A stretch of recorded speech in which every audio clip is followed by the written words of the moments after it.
Hi, we're talking with Jim Zub, creator of the Figment comic. Yeah. Part 2 now. Yeah, we're doing a sequel. It's incredible to me, and that the whole thing with the sequel is really because of the fans, because of people like you who love Figment, who love Disney World, and have shown support for the series. So, with the success of the first series and with the second series now, how is it playing out? It's going really well. Yeah, it's been amazing. The response has been great. The good thing is now the comic retailers know that this is a series that people want, so the orders are really strong and people are excited about it. Yeah, Marvel's really, really happy with it. The Disney Imagineering team has been thrilled. It's been really good. Have you felt added pressure during the second round? It is a little different. Yeah, the first time, I finished writing the series just as they were announcing it.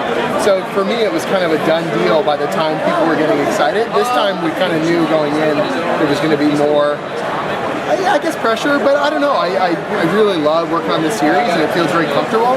So I kind of got into a good groove on it. I didn't feel, I don't think it compromised me in any way, or I was like, uh-oh, what will the fans say, or anything like that. It was more about, okay, just want to keep that momentum going, and you always want to do something that works really well, but is not so expected that we're like, oh, that's exactly what I thought would happen. I always want to give it a little bit of a twist, or give people something they weren't quite, expecting, but once they read it, they go, oh, that's totally appropriate. Yeah. So how did you come up with the new idea for the second series? In the original pitch I had for the first Figment, there were some story kind of elements that I threw in there just as brainstorming, and they didn't end up fitting, so we used a few of those story points and then kind of expanded upon them. From the get-go, at the end of the first story, when Dreamfinder and Figment disappear, and then they see, spoilers, at the end of the first series, they see, the Epcot Center and everything else. We were like, if we did a sequel, they would have to be in the modern world. And so that was kind of, the groundwork was already laid there. And so we had already, last year at this show, hilariously, Bill Roseman and I, the editor on the original Figment series, already started talking about what we would do for it. And we sat down here at the show, we went off to one of the lounge areas and just we were chatting back and forth. He said, I think they want to do a sequel.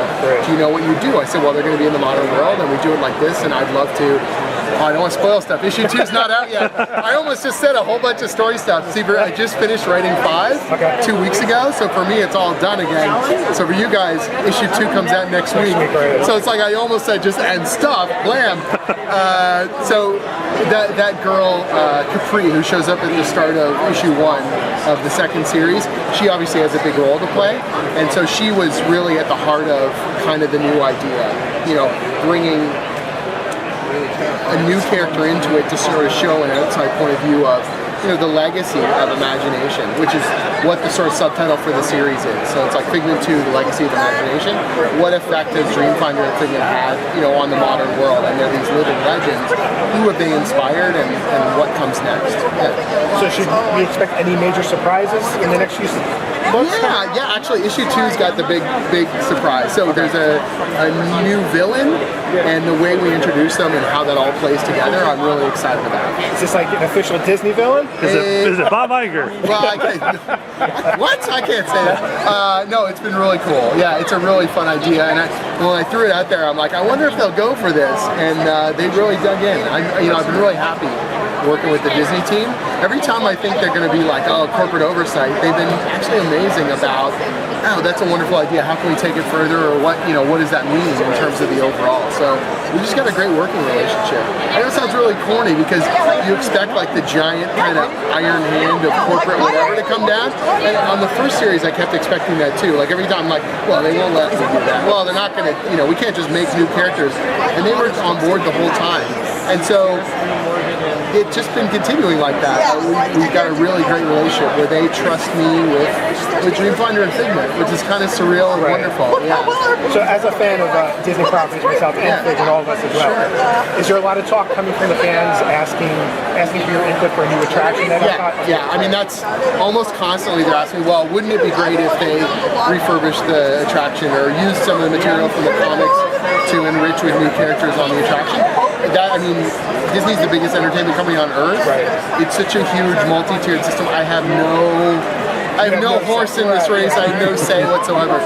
Would I be thrilled? I would be blown away. It would be, unbelievable to see it changed and affected by what I've come up with, but I have no delusions of grandeur about that or assumptions, and I haven't heard anything on that front. Tony Baxter and I hung out at D23 and we did a signing together, and he expressed, he wrote the intro to the collection for the first one, and he said how much everyone internally really likes the book, and that, it was such a good response to the point that it moved up the chain and a bunch of people have seen it. I don't know what that means. I have no idea what, that all sounds wonderful, and obviously they liked it enough that we did a sequel, but I have no idea ripple-wise how far it goes across the pond, And so I try not to be, she does like a wide range. I try not to worry about it. You just got to make the best story you can, and that's really my priority. Okay. So coming December, Image Comics is going to drop your Wayward 1 for $1, correct? Yes, that's right. Yeah. So what should fans know that aren't familiar with Wayward? Okay, Wayward's totally different than Figment. Right. Just to let you know, I don't want anyone being like, I love Figment. Man, I hope it's another joyous, uplifting. It is adventurous and action-packed, but it's a mature reader's book. It's a creator-owned series that I do at Image. It's the best way to describe it is a bit like Buffy in Japan. Okay. So teenagers find Japanese mythological monsters on the streets of Tokyo. It's about specifically the first book is about a girl named Rory Lane. She's a half Japanese girl moving to Japan to be with her estranged mother, and she gets pulled into this supernatural sort of mystery conspiracy. And we get to use a lot of the traditional kind of Japanese myths and monsters, update them for the modern world, and inject them in Tokyo. And it's been a ton of fun. My co-creator Steve, he lives in Japan, he lives in Tokyo, and so almost all the locations are real places, all the mythological stuff we're using is real Japanese myth, and we're just sort of building on that and creating this really cool kind of modern take on it. Yeah. Last question. Sure. Skull Kicker's Treasure hardcover's coming out next week. That's right. Skull Kickers is all wrapped up. Yep. The Treasure Trove is sort of our deluxe format. I've got one right here. So this is our, ta-da! I guess I can show these up. So this is Treasure Trove 3. It's the final of the trilogy. It's got the last 2 story arcs in it. And it's going to be in stores next week. We're thrilled. We love the format. It's great. It's got tons and tons of extra content in the back, and it's oversized, so it's even bigger than the original comics. Yeah, we got a deluxe Wayward as well. Man, I'm selling up a storm here. My apologies. So that's also coming out, and it's going to be a great Christmas item. So it's got all the first 10 issues, plus all of our essays on Japanese mythology, and a bunch of character sketches and development work and things like that. Yeah. So last thing, Jim, sure. Tell our listeners where they can find you. Easiest place to find me online is jimzub.com. So JIMZUB.com. I've got interviews, previews. I also have a lot of tutorials on how I write comics. So scripts, pitches, lots of stuff about sort of story development, how to find an artist if you're a writer, some of the economics of working on your own books, things like that. Great. Thank you, Jim. My absolute pleasure.